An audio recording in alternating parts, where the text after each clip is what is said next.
Selalu ada hikmah. Bismillahirrahmanirrahim. Assalamualaikum warahmatullahi wabarakatuh. Alhamdulillah segala puji bagi Allah dan mari kita bersalawat kepada baginda Rasulullah Muhammad sallallahu alaihi wasallam. Kita balik lagi di acara penuh hikmah kesayangan kita ini, tentu dengan narasumber yang luar biasa.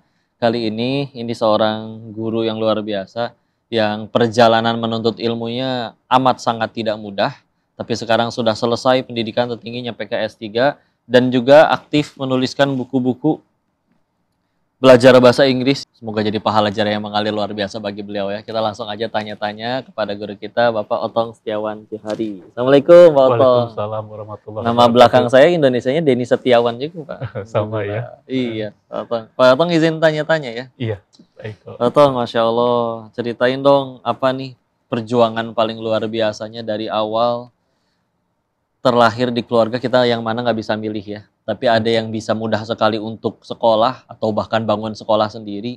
Tapi kan nggak semuanya seberuntung itu.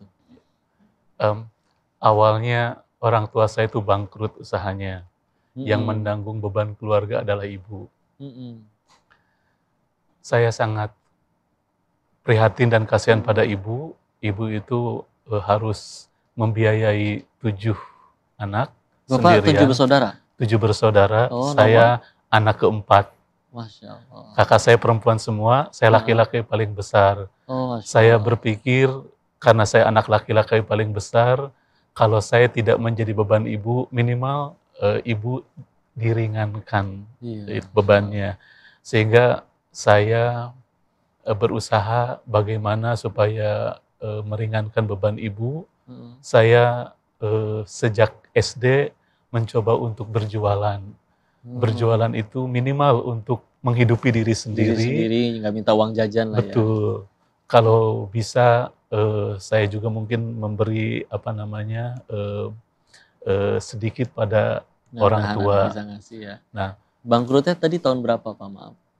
saya SD sekitar kelas 2 naik kelas 3 ya. Oke. Jadi mungkin tahun 82 atau 83 ya. Itu saya berangkat ke pasar baru Kuningan jam 2 pagi. Jadi orang sedang lelap-lelapnya tidur, saya pergi ke pasar untuk berjualan. Kenapa jualannya pagi? Karena belum banyak saingan kalau pagi. Iya. Nah pagi-pagi biasanya banyak orang yang dari daerah-daerah membawa sayuran, membawa barang-barang iya, untuk pasar dijual. malam. Nah untuk ke distributor gitu mengirim. Nah saya menjajakan ke mereka. Tapi perjuangan saya berarti saat orang lain masih lelap tidur, saya sudah harus keliling-keliling. Jam 2. Ya. Kemudian saya pulang sekolah juga lanjut berjualan.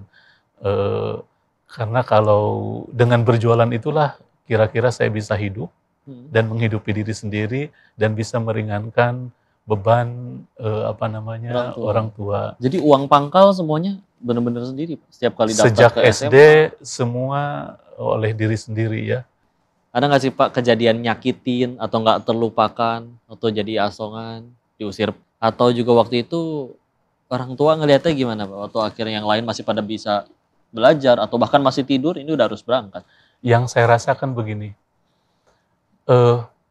nasib terburuk dari orang miskin adalah direndahkan.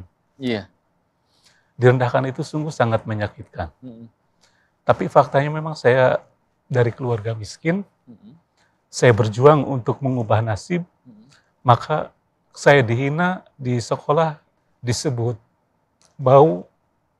Saya tidak marah, tetapi saya ingin menunjukkan bahwa suatu saat kalau saya bekerja sangat keras, usaha tidak akan menyalahi hasil. Iya. Itu prinsip saya. Oleh karena itu, saat itu itulah yang saya bisa lakukan dengan berjualan untuk mengubah nasib. Iya. Tapi saya tahu suatu saat saya harus maaf. Ingat masa lalu jadi agak dia. Saya berjanji pada diri sendiri, saya ingin menjadi orang yang berkontribusi tidak hanya untuk diri sendiri, tapi juga untuk keluarga dan untuk masyarakat. Maka lewat jalur pendidikanlah cara terbaik untuk mengubah pandangan orang, persepsi orang tentang kita. Maka saya semua jenjang sekolah saya coba untuk jalani.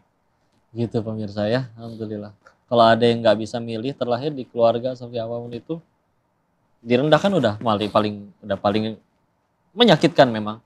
Tapi kalau misalnya nggak ngapa-ngapain, berarti kita sedang memilih untuk terus direndahkan sampai kapanpun itu. Solusinya adalah tentu harus berubah seperti beliau ya, Masya Allah. Kita akan ambil hikmah lagi dari beliau, kalian jangan kemana-mana, tetap di Sah, selalu ada hikmah.